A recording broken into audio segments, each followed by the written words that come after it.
নমস্কার। নকশি খাতায় আপনাদের সব্বাইকে স্বাগত। কেমন আছেন সকলে? আশা করি শান্তিতে আছেন, সুস্থ আছেন। আজ যে গল্পটি পড়ে শোনাচ্ছি তার নাম অন্তর্জলি। লেখা শ্রদ্ধেয় সাহিত্যিক শ্রী বিভূতিভূষণ বন্দ্যোপাধ্যায়। বাংলা ১২৭৫ সাল। ডুমুরদহের গঙ্গার ঘাটে বিখ্যাত পাঁচালিকার ও কবিগান রচয়িতা দীনদয়াল চক্রবর্তীকে অন্তর্জলির জন্য আনা হয়েছে। সঙ্গে আছে চক্রবর্তী মশায়ের দুই পুত্র দেবীপ্রসাদ ও রামপ্রসাদ, ভ্রাতুষ্পুত্র রামনিধি এবং পাঁচালীর দলের পুরাতন দোহার ষষ্ঠী সামন্ত। তাছাড়া আছে একটি চাকর, নাম যদু। দীনদয়াল চক্রবর্তীকে ডুমুরদ ঘাটে অন্তর্জলির জন্য আনা হয়েছে, এ সংবাদ লোকমুখে চারিদিকে ছড়িয়ে পড়ল অতি অল্প সময়ের মধ্যে। সঙ্গে সঙ্গে চারিধার থেকে দলে দলে লোক আসতে শুরু করল সকাল থেকে। যারা আসে তারা চক্রবর্তী মশাইকে দেখে পায়ের ধুলো নেয়, চলে যায়। কাউকে দাঁড়াতে দেওয়া হয় না, তাহলে অল্প সময়ে বেজায় ভিড় জমে যাবে। জ্যেষ্ঠ পুত্র দেবীপ্রসাদ সকলকে হাত জোড় করে বলছে, আমার বাবার শেষকালের ক্রিয়াগুলো একটু শান্তিতে করতে দেন আমাদের। ভিড় করবেন না, দয়া করে চলে যান। দেখা তো হলো, আবার গাছতলায় দাঁড়িয়ে কি দেখবেন?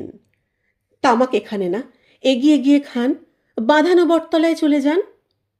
সুবোধ লোকেরা চলে যাচ্ছে, বলতে বলতে যাচ্ছে, আহা, দীনদয়াল চক্রবর্তী চললেন, আহা। ওদের চোখে জল। অমন অনুপ্রাস আর কেউ লাগাতে পারবে না, আহা। বাংলাদেশের হয়ে গেল, কি লোকই চলে যাচ্ছে। ইন্দ্রপাত হয়ে গেল, দেখলেও পুণ্যি হয়, চেহারা যেন সাক্ষাৎ শিব। চললেন। বর্ধমান আজ অন্ধকার হয়ে গেল।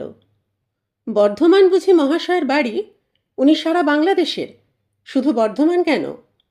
ওর জন্মভূমি বর্ধমান, তাই বলছি। বর্ধমানের চাঁপা গ্রামে, কাঁকট পরগনা। দুর্বুদ্ধি লোকেরা একবার চলে গিয়ে আবার ঘুরে ফিরে আসে। নাভিশ্বাস উঠেছে নাকি? ও, এখনো ওঠেনি? আহা, যাবই তো মশায়, থাকতে আসেনি। অমন লোকটি, আহা, চলে যাচ্ছেন, আহা। আমাদের ঝাঁপাই গ্রামে কুণ্ডুদের বাড়ি পুজোর সময় বাঁধা আসর ছিল চক্রবর্তী মশায়ের। লোকে বসে গান শুনতে শুনতে অবাক হয়ে যেত। ওর গান সকলের মুখে মুখে।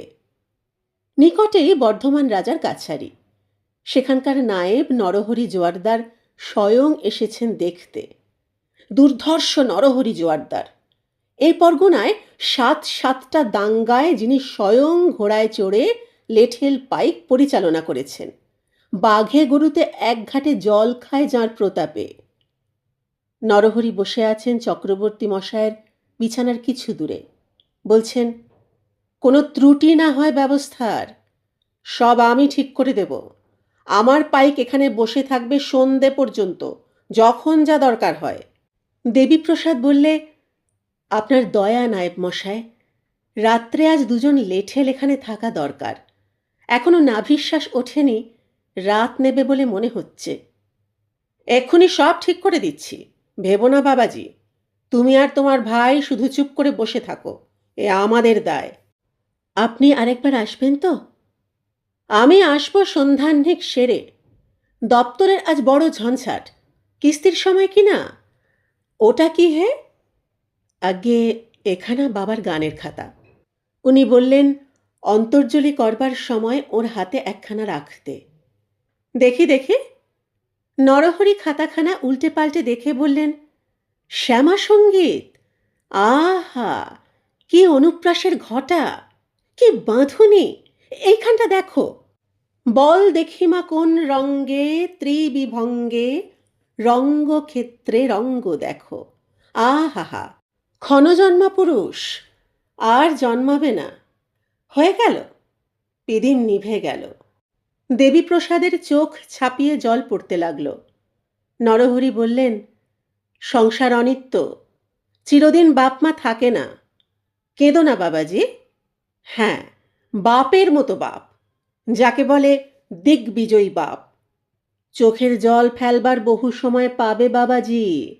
এখন যাতে ওর শেষ কাজগুলো ঠিকমতো করতে পারো।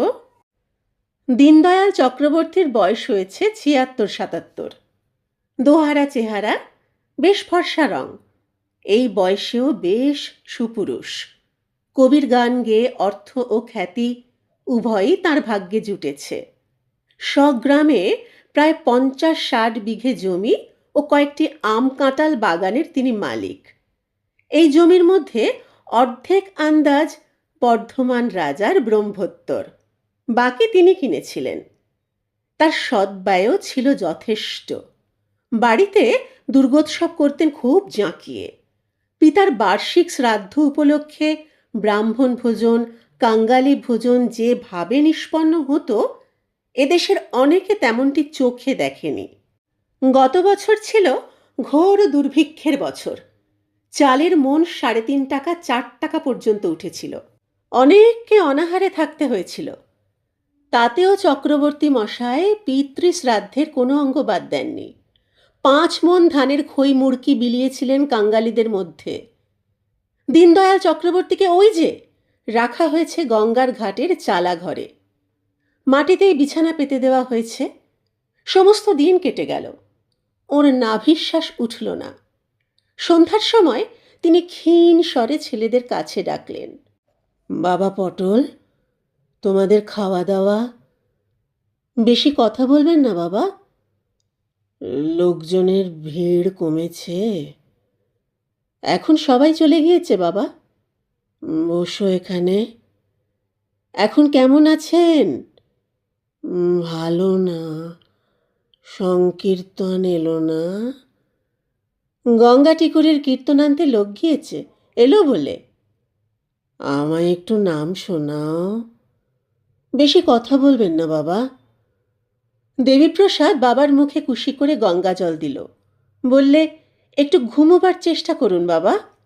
বাইরে এসে সে লোকজনদের বললে, বাবা এখনো দিব্যি কথাবার্তা কইলেন, বেশ জ্ঞান আছে এখনো। একজন বললে, থাকবে না, পুণ্যাত্মা লোক যে, ওসব লোক সজ্ঞানে দেহত্যাগ করে, যে সে লোক তো নয়। সন্ধ্যা নেমে এলো। নিস্তব্ধ তারা ভরা রাত্রি। শ্মশানচালার অদূরে কয়েকজন লোক বসে রান্নার আয়োজনে ব্যস্ত। ওরা ডুমুরদর হাট থেকে কুমড়ো কিনে এনেছে, পটল কিনে এনেছে। ষষ্ঠী সামন্ত বসে কুমড়ো কুটছে। দেবীপ্রসাদ বললে, ষষ্ঠী কাকা, বাবাকে একবার দেখতে গেলে না? দেখতে যাব কি, কর্তার মুখের দিকে তাকালে বুক ফেটে যাচ্ছে। আজ 11 বছর কর্তার সঙ্গে তেনার দলে ঘুরছি। কত বড় বড় আসর মাত করেছেন কর্তা। আমাকে বড্ড ভালোবাসতেন, ছোট ভাইয়ের মতো। উনি চলে যাচ্ছেন, আমার দাঁড়াবার ঠাঁই নেই। খাবো কি তাই হয়েছে ভাবনা। তুমি দল করো বাবা ঠাকুর, আমি সেই দলে আসব। কর্তার নামে দল চলবে। পাগল, আমি আর বাবা, গাইবে কে? গাইবে তুমি বাবা ঠাকুর। আমার পরামর্শ শোনো, সব শিখিয়ে পড়িয়ে দেবো। আমার সব ঘাতঘোঁত জানা আছে। সোনার দলটুকু এ ছেড়ো না বাবা ঠাকুর, এতেই তোমাদের সংসারে লক্ষ্মী। আমার ভরসা হয় না ষষ্ঠী কাকা, দেখে কি হয়। বাবা যা রেখে যাচ্ছেন, দু ভাইয়ের অভাব হবে না। দলের ঝঞ্ঝাটে আর যাব না, ওসব আমার কর্ম নয়। কিন্তু যাকে কেন্দ্র করে আজকার এইসব ব্যাপার, তিনি সম্পূর্ণ সচেতন রয়েছেন। নাভিশ্বাস ওঠা তো দূরের কথা, চোখ বুজে আছেন যে সে শুধু ভীষণ শারীরিক দুর্বলতার জন্য। একবার ছেলেদের ডাক দিচ্ছেন, বাবা পটল, বাবা রামু, এদিকে এসো। কিন্তু সে ডাক ছেলেদের কানে গিয়ে পৌঁছুচ্ছে না। আসলে চক্রবর্তী মশায়ের মনেই সে আহ্বানের আসন। কণ্ঠস্বরে রূপান্তরিত হচ্ছে না সেই ইচ্ছা, অথচ চক্রবর্তী মশাই ভাবছেন তিনি ঠিকই ডেকেছেন ছেলেদের। ওরা কেন আসছে না? তাই তো। চক্রবর্তী মশাই আবার চোখ বুজলেন। আজ সারা দিন তিনি অতীত জীবনের বহু হারানো মুহূর্ত আবার আস্বাদ করেছেন, যা ভুলে গিয়েছিলেন। তা যে এত স্পষ্ট হয়ে অঙ্কিত ছিল স্মৃতিপটে, কে তা ভেবেছিল? প্রথম যৌবনের সেসব গৌরবময় দিন। হরু ঠাকুর তখন ছিলেন চক্রবর্তী মশায়ের আদর্শ। ইলছবা মোল্লাই গ্রামের বারোয়ারিতে বড় আসরে হরু ঠাকুরের কবিগান যখন শোনেন, তখন কত বয়স হবে তাঁর? বছর 17-18 হয়তো। আজও মনে আছে সে রাত্রের কথা। ভাষার অমন ফুলঝুরি আর তিনি কখনো দেখেননি, শোনেননি। মনে হলো যেন দেখছেন বিখ্যাত কবিবালা হরু ঠাকুরের মুখে মুখে ভাষার সে অপূর্ব সৃষ্টি। হরু ঠাকুর একদিকে, অন্যদিকে গদাধর মুখুজ্জে, দুই বিখ্যাত কবিওয়ালা। আসরের লোকের মুখে শব্দ ছিল না, পুতুলের মতো সবাই বসে আছে। সুধীর ধারে বহিছে এই ঘোরতরা রজনী, এ সময় প্রাণ সখীরে কোথায় গুণমণি, ঘন সবাজ ঘন শুনি, ওই ময়ূর ময়ূরী হরষিত হেরি চাতক চাতকিনী, ওই কদম্ব কেতকী চম্পক জাতি সেউতি শেফালিকে, ঘ্রাণেতে প্রাণে মোহ জন্মায় প্রাণনাথে গৃহে না দেখে, বিদ্যুৎ খাদ্য দিবা জ্যোতির্ময় প্রকাশে দিনমণি, প্রিয় মুখে মুখ দিয়ে সারি সুখ থাকে দিবস রজনী। 17 বছরের যুবকের চোখের সামনে হরু ঠাকুরের গান এক নতুন সৌন্দর্য জগৎ খুলে দিয়েছিল। সেদিন থেকে তার মনে মনে দুরাশা জাগল, যদি কোনোদিন কবিবলা হতে পারেন, অমন ভাষার ফুলঝুরি ছোটাতে পারেন মুখে মুখে, তবে জীবন সার্থক। ভোর হয়ে গিয়েছিল আসর ভাঙতে। সঙ্গে তাঁর ছিল আরেকটি লোক, তাঁরই মতো অল্প বয়স। দুজনে আসরের বাইরে এসে একটা গাছতলায় বসলেন। সঙ্গের সে ছেলেটি অন্য কথাবার্তা পারলে, কিন্তু দীনদয়ালের ওসব ভালো লাগছিল না। তিনি সঙ্গীকে বললেন, হরু ঠাকুর কোথায় বাসা করেছেন ভাই? সে বললে, জয়বাবুদের চণ্ডীমণ্ডপে। কেন? দেখে আসি। অমন লোক! গদাধর মুখুজ্জেও কম নয়, উনিও ওখানে আছেন। চলো যাই। সারা রাত গান করে এখন ওরা ঘুমোবে না তোমার সঙ্গে বকবক করবে? এখন যেও না, তুমি বাড়ি যাও। পিসিমাকে বলো আমি ও বেলা যাব। ওদের একবার ভালো করে না দেখে যাব না। কিছু ভালো লাগছে না ভাই। সঙ্গী হেসে বললে, পাগল হলে নাকি? চলো বাড়ি যাই, কি হবে ওদের সঙ্গে দেখা করে? কিন্তু যুবক দীনদয়াল সেদিন বাড়ি ফিরে যাননি। হরু ঠাকুরের সঙ্গে দেখা করবার ফলে তার নেশার ঘোর আরও বেড়ে গেল। এরা মানুষ না দেবতা? মানুষের মুখের ভাষা এমন সুন্দর হতে পারে? আজ সেসব দিনের কথা এত মনে আসছে কেন?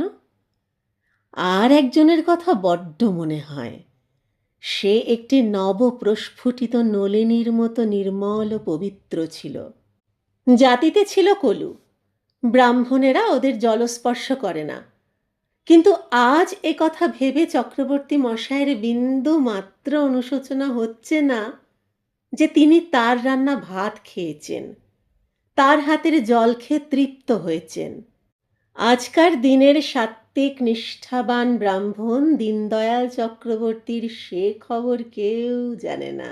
আকাশে বাতাসে সেসব দিনে কেমন মাদকতা ছিল। মনের ভাবের অফুরন্ত জোয়ার অনুকূল বাতাসের সঙ্গে পাল্লা দিয়ে বইত।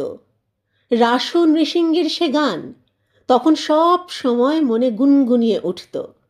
সখী, এ সকল প্রেম প্রেম নয়, ইহাতে মজিয়ে নাহি সুখেরও উদয়।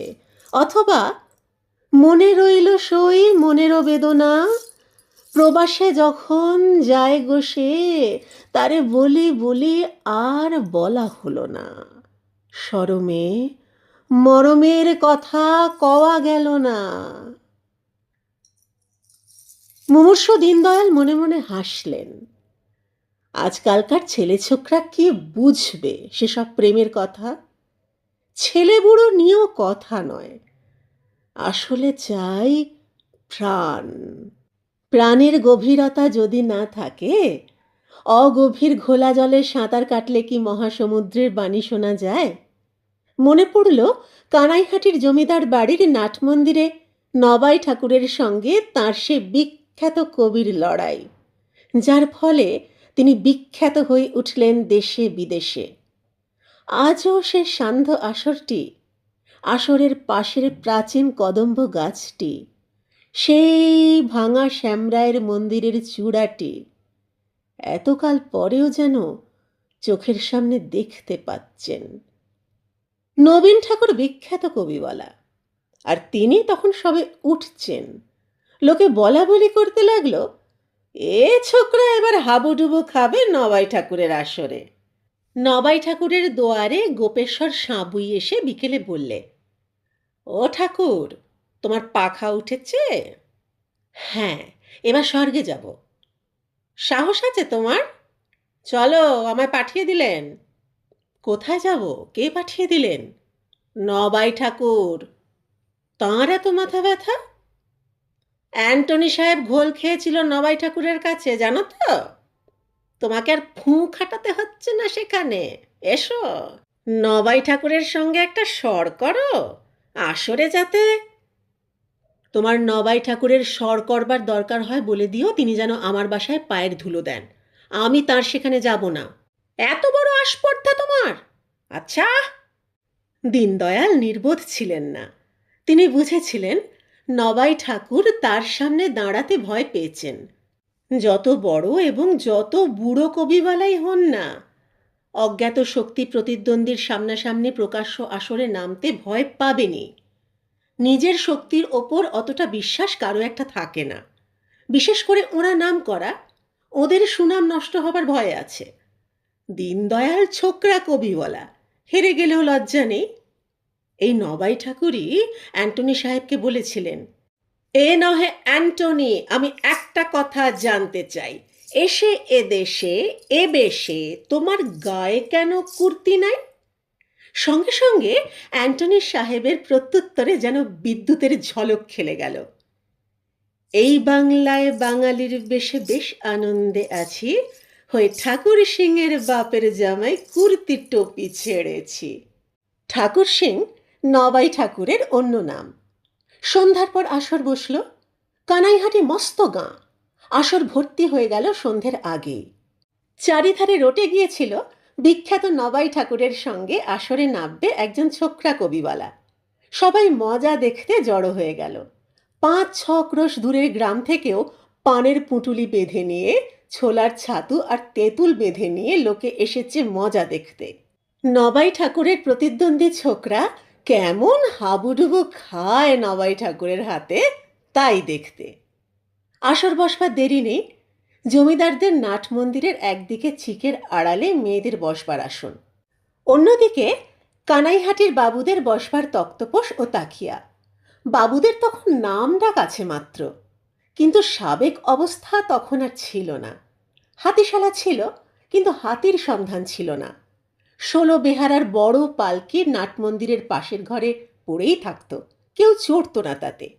ঝাড় লণ্ঠন টাঙ্গানো হয়েছে, জাজিম পেতে দেওয়া হয়েছে কবির দলের লোকদের জন্যে, ঠিক আসরের মাঝখানে। তারই পাশে ছিল সেই প্রাচীন কদম্ব গাছটা।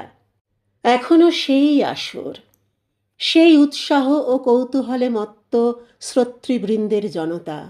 ওই তো ডুমুরদো শ্মশান ঘাটের ওই শ্মশান বন্ধুদের বিশ্রাম করবার ঘরখানার মতোই স্পষ্ট তাঁর কাছে। চোখের সামনে বেশ দেখতে পাচ্ছেন। তার নিজের দলের দোহার তখন ছিল চন্দ্রমল্লিক, বুড়ো মানুষ, অনেক ভালো ভালো দল ঘুরে দাঁত পড়বার জন্যে চাকুরি খুইয়ে শেষে তাঁর দলে ঢোকে। বছর 2 পরেই মারা যায় লোকটা। চন্দ্র বললে, বাবা ঠাকুর, ওদের লোককে তাড়িয়ে দিয়ে ভালো করলে না, বড় জমকালো আসর হয়েছে, এতে হেরে গেলে বড় দুর্নাম রটবে। তোমার ভয় হচ্ছে চন্দর খুড়ো? ভয় না, তবে তুমি ছেলে মানুষ, তাই ভাবছি। কিছু ভয় নেই, তুমি দেখে নিও। মস্ত বড় কবিওয়ালা কিনা ঠাকুর সিং, শেষে নাস্তানা বুদনা হতে হয়। তোমার বাপ মায়ের আশীর্বাদে উতরে যাব, দেখে নিও। সত্যি সে সন্ধ্যায় একটা নতুন প্রেরণা ও উৎসাহের জোয়ার তিনি অনুভব করলেন নিজের মনের মধ্যে। আজ এই সমাগত কৌতূহলোজ্জ্বল জনসাধারণকে তিনি দেখিয়ে দেবেন শুধু ইতর গালাগালি দিয়ে জয়লাভের মূল্য নেই। তিনি দেখাবেন ভাষার ও ভাবের মহিমা। নতুন ভাবের ঢেউ এনে দেবেন আজ কবির আসরে। গাইবেন সম্পূর্ণ নতুন ধরনের গীত। সন্ধ্যার আকাশ থেকে সে প্রেরণা আসছে, আসছে ওই প্রাচীন কদম্ব বৃক্ষের শ্যামল শাখা প্রশাখার ইঙ্গিত থেকে। তিনি বুঝতে পেরেছেন আজ তাঁর জীবনে এক মহাসন্ধিক্ষণ সমাগত। সেদিনের কথা ভাবলে আজও তাঁর মনে সেই অপূর্ব উন্মাদনা জাগে। এই মৃত্যুর দিনটিতেও রসের ও ভাবের সে পুলক মানুষকে অমর মৃত্যুঞ্জয়ী করে দেয় এক মুহূর্তে। সকলে তাকে বুঝতে পারে? সাধারণে তার খবর কি জানবে? সে বুদ্ধি এবং ভাবের সে গভীরতা কজনের মধ্যে আছে? এমনকি তার নিজের ছেলেরাও তার সন্ধান রাখে না। ওদের মাতুল বংশের বৈষয়িক স্থূল মনের উত্তরাধিকার ওরা পেয়েছে। তার নিজের রসে ভরা ছন্দের অনুগত ভাব ও সুষমায় অবগাহন স্নান করে ওঠা মন ওরা লাভ করেনি। কাকে কি বলবেন, কাকে কি বোঝাবেন? তারপর আরম্ভ হলো কবির লড়াই। কিন্তু ইতর বা অশ্লীল একটি কথাও উচ্চারণ করলেন না তিনি। নবাই ঠাকুর যা খুশি বলে চলুক, তিনি তার উত্তর দিতে গিয়ে ব্যক্তিগতভাবে তাকে আক্রমণ করবেন না, এই সংকল্প নিয়েই তিনি আজ আসরে নেমেছেন। বরং তিনি তার উল্টোটাই গাইলেন। নবাই ঠাকুরের সৃজনী প্রতিভার প্রশংসা করলেন তিনি এ আসরে। কাব্যগণ বিচরণ সোজা কথা নয়, কল্পনার ফুল যেথা ফুটে সমুচয়, ভাবের ভাবুক যিনি সুকবিরতন, নবাই সে পুষ্পরাশি করেন চয়ন, বন্দি আমি তাঁর পদে নবাই সুন্দর, বাণীর দুলাল তার সবই সুন্দর। নবাই ঠাকুর ও তাঁর দোহার গোপেশ্বর অবাক হয়ে গেল। ওরা তার ঠিক আগেই দীনদয়ালকে লক্ষ্য করে বলেছে, কালে কালে সব গেল কালো কালো রাতি, মোগল পাঠান হদ্দ হল ফাঁসি পরে তাঁতি, বিশ্বদ্রোণ কর্ণ মূল্য শল্য সেনাপতি, আজব শহরে যথা শ্রীগাল ভূপতি, তেলা পোকা হলো পাখি শিখি ছাতারিয়া, অর্বাচীন দিনু নাচে তাধিয়া তাধিয়া। সেরকম কথার ও রকমের শ্রদ্ধাপূর্ণ উত্তর ওরা আশা করেনি। গোপেশ্বরকে কি ইঙ্গিত করলেন নবাই ঠাকুর? গোপেশ্বর সুর বদলালে। দীনদয়াল নামের ওপর ওরা খুব কায়দা দেখালে। কোথা হে দীননাথ দীনদয়াময়, দীনহীনে দিন দিন হও হে সদয়, জায়া কায়া মায়া লয়ে মত্ত হয়ে রই, দিনান্তে তোমার নাম প্রাণান্তে না লই, মিথ্যা কথা জুয়া চুরি করি কদাচার, রাগ দেশ অভিমান অর্থ অলঙ্কার, এ সকল মহাপাপে ডুবি সর্বক্ষণ, কি হবে আমার গতি পতিত পাবন। উভয় দল এক হয়ে আসরের মধ্যে ভক্তির বন্যা ছুটিয়ে দিলে। শ্যামরায়ের পূজারী বৃদ্ধ মাধব পণ্ডিত দীনদয়ালের মাথায় হাত রেখে আশীর্বাদ করলেন। কানাইহাটির বড়বাবু গরদের জোর বকশিস করলেন দীনদয়ালকে। দীনদয়ালের মধ্যে নতুন ভক্তির ভাবের বীজ তখন সবে অঙ্কুরিত হয়েছে। প্রৌঢ় নবাই সে পথে কখনো হাঁটেননি, কাজেই দীনদয়ালের গান আসরের সকলের প্রাণে রসের ছোঁয়া দিয়ে গেল। কিন্তু আজও একটা কথা দীনদয়ালের মনে হয়, ধন্য নবাই ঠাকুর। নিজেকে হঠাৎ সামলে নিয়ে নবাই ঠাকুর যখন ভক্তির ছড়া কাটতে শুরু করে দিলেন, তখন সে কি চমৎকার উজ্জ্বল অনুপ্রাসের ঘটা, বিদ্যুতের ঝিলিকের মতো খেলিয়ে নিয়ে বেড়ালো আসরে। পাঁচ ভূতে সুগঠিত দেহ নবদ্বার, কোন মন্ত্রে ছাড়াইব ভূত আপনার, মন্ত্রতন্ত্র জল পড়া এ ভূতে না মানে, নিজ মূর্তি ধরি ভূত পঞ্চভূতে টানে, ভূতের জ্বালায় ভূতে সদা জ্বালাতন, কি হবে আমার গতি পতিত পাবন। শেষ রাত্রে আসর ভাঙল। উভয় দল এমন গান জমিয়েছিল যে শ্রোতার দল উঠতে চায় না। আরো হোক, আরো চলুক, রাত ভোর হয়ে যাক। এমন সঙ্গীত মধু আর কখনো কেউ পান করায়নি এদের। রসের নেশায় ভাবের নেশায় এরাও উন্মত্ত হয়ে উঠেছে যেন যেন নবদ্বীপে মহাপ্রভু চৈতন্যদেবের সংকীর্তন বেরিয়েছে রাজপথে, অপামর জনসাধারণকে মাতিয়ে তুলেছে ভগবানের নামের অপূর্ব মহিমায়। নভোচারীর বায়ুপথ ত্যাগ করে গীতরস এসেছে নেমে মৃত্তিকার বন্ধুর পথরেখায়। দীনদয়াল বাসায় এলেন। রাত আর নেই বললেই হয়। তামাক সেজে দাঁড়িয়ে আছে দলের ভৃত্য বিনু নাপিত। এমন সময় কে সম্ভ্রমের সুরে বলে উঠল, নবাই ঠাকুর আসছেন। তাড়াতাড়ি উঠে দাঁড়ালেন দীনদয়াল। একটু পরে নবাই ঠাকুর ঘরে ঢুকে 2 হাত জোড় করে নমস্কার করে বললেন, চক্রবর্তী মশাই, আজ আপনি আমাকে জ্ঞান দিলেন। সম্ভ্রান্ত খ্যাতিমান অবস্থাপন্ন প্রৌঢ় কবিওয়ালা নবাই ঠাকুরের সামনে দীনদয়াল বিনয়ে সংকোচে এতটুকু হয়ে গেলেন। জিভ কেটে বললেন, ও কথা বলবেন না, হাত জোড় করছি, ওতে আমাকে লজ্জা দেওয়া হয়। আপনি ব্রাহ্মণ, হাত জোড় করবেন না আমার সামনে, ওতে আমার অপরাধ হয়। বসুন দয়া করে। এই বসলাম। বড্ড খুশি হয়েছি। আজ আপনার একটা অনুরোধ। কি? আমাকে তুমি বলুন। আপনি বয়সে আমার পিতৃব্যের সমান। বাড়ি কোথায় তোমার? ডুমুরদ, হুগলি জেলা। তুমি নাম করবে বাবাজি। বয়স হয়েছে আমার, অনেক দেখেছি, অনেক বলেছি। তুমি যে জ্ঞান আমায় দিলে আজ এমন কখনো পাইনি।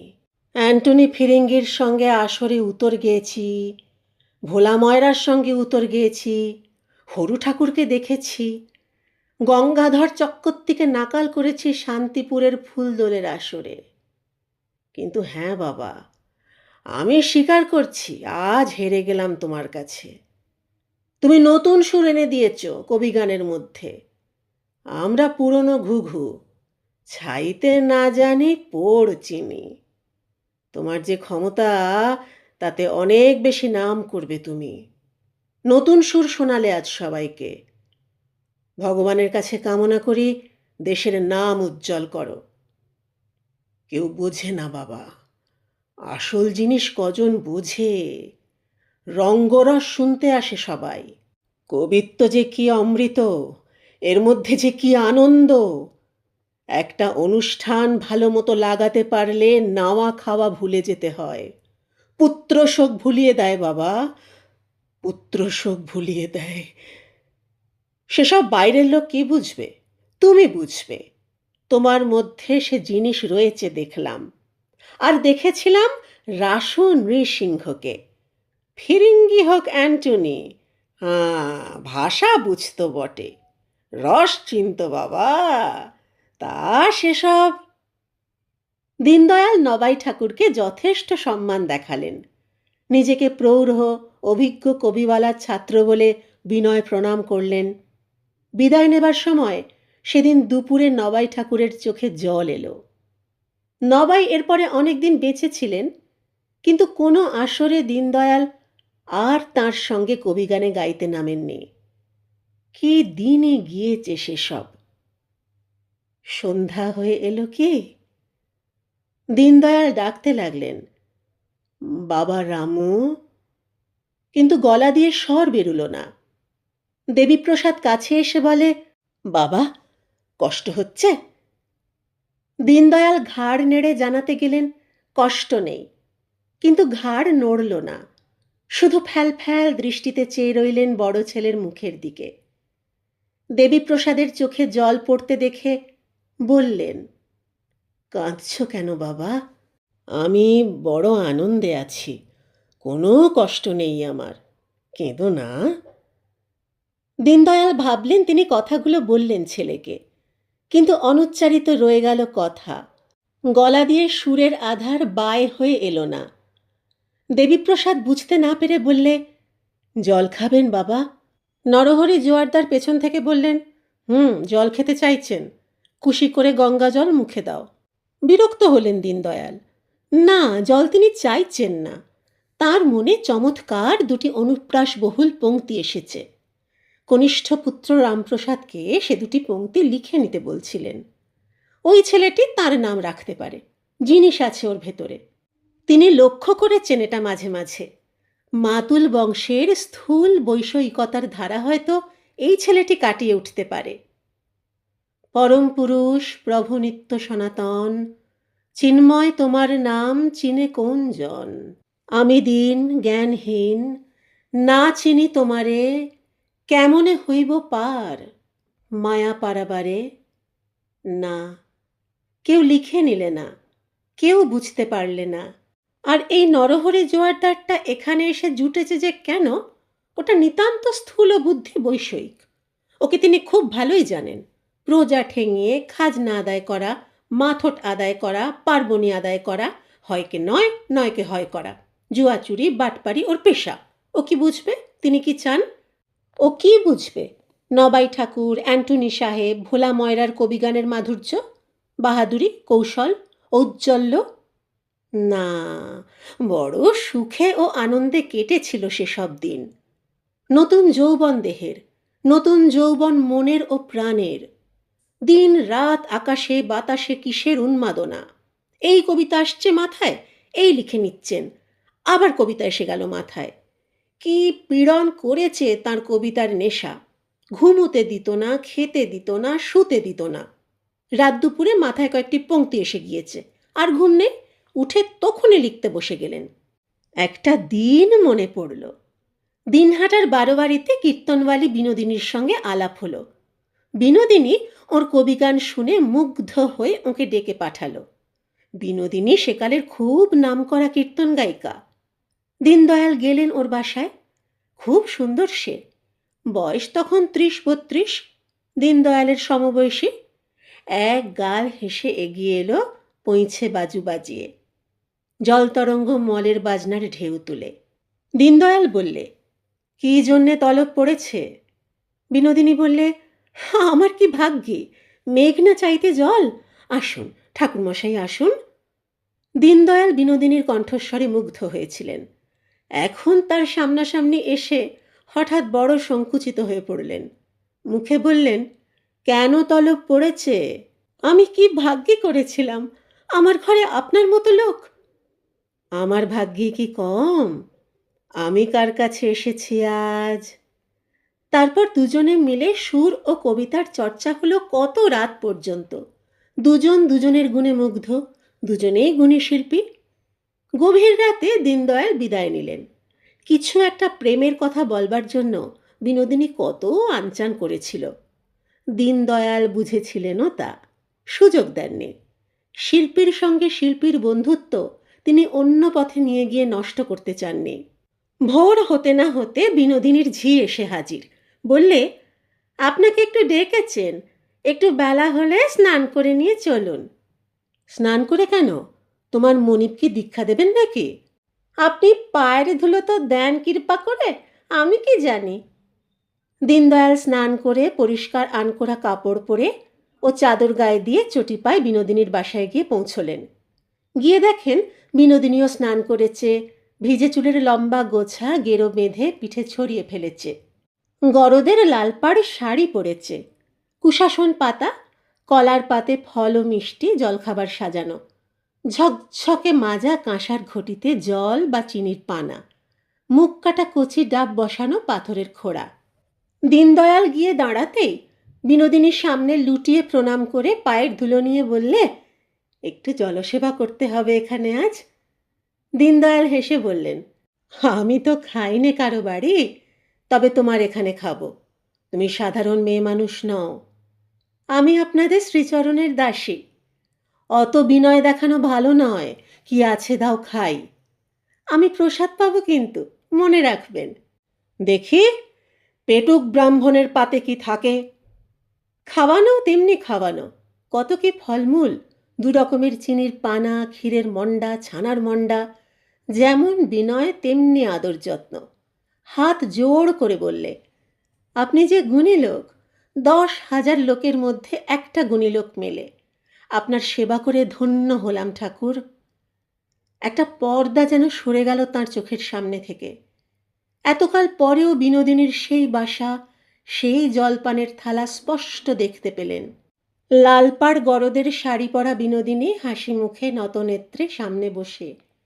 বিনোদিনী বলছে, কি ঠাকুর, সবগুলো খেতে হবে, ফেললে চলবে না। আপনি যে গুণী লোক, আপনাকে খাইয়ে তৃপ্তি পাই। সত্যি? সত্যি না তো কি মিথ্যে ঠাকুর? খান, খান। দীনদয়াল কি বলতে যাচ্ছেন, এমন সময় কি একটা গোলমালে তার চমক ভাঙল। 4-5 জন লোক এক মনে কথা বলছে। ওরা সামনে এসে দাঁড়ালো। সব কজনকে চিনলেন না, তবে ওদের মধ্যে একজন হলো বর্ধমান কাছারির ডিহিম্বিশ কাসেম আলী মল্লিক। ব্যাপারটা বুঝতে পারলেন ওদের কথাবার্তা থেকে। কাসেম আলী মল্লিক কোন ভালো কবিরাজ এনেছে পালকি করে, এক্ষুনি দেখতে আসবেন তিনি। কাসেম আলী বলছে, এই মাত্র খবর শুনলাম, সবগুলো কাছারিতে আজ গাঁতি জমার বিলির দিন। ঘোড়া করে ফিরতে বেলা 2 প্রহর হয়ে গেল। নামাজ সেরে ভাত পানি গালে দিয়ে সবে শুয়েছি, শুনলাম চক্রবর্তী মশাইকে ডুমুরদর ঘাটে অন্তর্জলি করতে নিয়ে গিয়েছে কাল রাত্রিরে। বলবো কি, শুনে মনটার মধ্যে কেমন করে উঠল, আর থাকতে পারলাম না। চক্রবর্তী মশাই গেলে এদিগ্রের ইন্দ্রপাত হয়ে যাবে যে। অমন গান কে বাঁধবে? অমন শিবের কুচুনি পাড়া গাওয়ার পাঁচালি কে গাইবে? অমন অনুপ্রাসের ঘটা আর শুনবো না। আহা, এখনো মনে আছে গেয়েছিলেন ষষ্ঠীতলার বারোয়ারির আসরে। পঞ্চভূত মন্ত্রপুত ভূত বিশ্বময়, ভূতে ভূতে ভূতনন্দী ভূত বিশ্বময়। আহা, বলি, রামজয় কবিরাজ মশাইকে ডেকে এখনই আমাকে ডুমুরদর ঘাটে যেতে হচ্ছে, তখনই পাইক পাঠিয়ে দিলাম। কাসেম আলী ঝুঁকে পড়ে বলতে লাগলো, ও চক্রবর্তী মশাই, কেমন আছেন? চিনতে পারেন আমাকে? দীনদয়ালের মনে একটা প্রেমের ও ভাবের ঢেউ এলো। তিনি কাসেম আলী মল্লিককে খুব আপ্যায়িত করবেন ভাবলেন। বললেন, এসো বাবা এসো। কেন কষ্ট করে কবিরাজ আনতে গেলে বাবা? আমি তো বেশ ভালো আছি, বসো বাবা। কিন্তু কাসেম আলী কি তার কথা শুনতে পেলে না?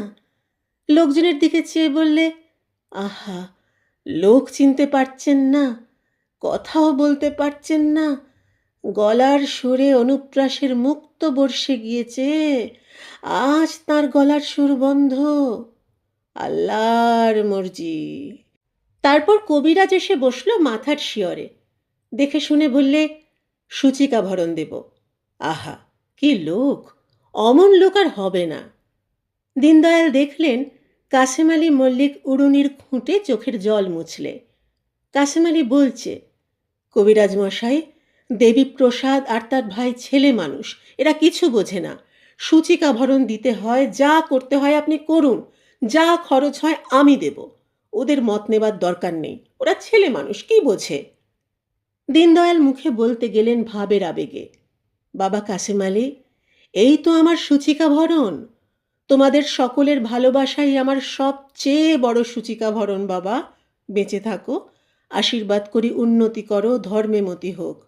আমার দেবুরামু যা, তুমিও তাই। আমার আর সূচিকা ভরণের দরকার নেই বাবা। আবার দেখলেন বিনোদিনীর সামনে বসে হাসি হাসি মুখে বলছে, আপনি যে গুণী ঠাকুর, আপনার সেবা করে ধন্য হই, খান। দীনদয়াল বিনোদিনীকে বললেন, দেখো কি চমৎকার ছেলেটি, নিজের খরচে আমাকে সূচিকা ভরণ দিতে কবিরাজ ডেকে এনেছে। ভালোবাসার সূচিকা ভরণ দিয়ে আমাকে বাঁচিয়ে তুললে তোমরা সবাই। নবাই ঠাকুরকে একদিন আমি এই ওষুধে বশ করেছিলাম। ও বিনোদিনী, মনে পড়ে? বিনোদিনী খিলখিল করে হেসে উঠল বালিকার মতো। একটু পরে দেবীপ্রসাদ রামপ্রসাদ 2 ভাইয়ে মিলে বাবাকে নাম শোনাতে আরম্ভ করল। ওং গঙ্গা নারায়ণ ব্রহ্ম, ওং গঙ্গা নারায়ণ ব্রহ্ম। নরহরি জোয়ারদার বলে উঠল, ধরাধরি করে গঙ্গার জলে নিয়ে চলো বাবা, আমি ধরছি একদিকে, শিবচক্ষু। সবাই ফুঁপিয়ে কেঁদে উঠল। গল্পটি শেষ হলো। কেমন লাগলো জানাবেন। যদি ভালো লাগে চ্যানেলটি সাবস্ক্রাইব করে আমার পাশে থাকবেন। নকশি খাতাকে আপনার নিজের করে নেবেন। সকলে খুব ভালো থাকুন, আনন্দে থাকুন, সুস্থ থাকুন, পরিবারকে নিয়ে শান্তিতে থাকুন। শিগগির দেখা হচ্ছে। আজ আসি।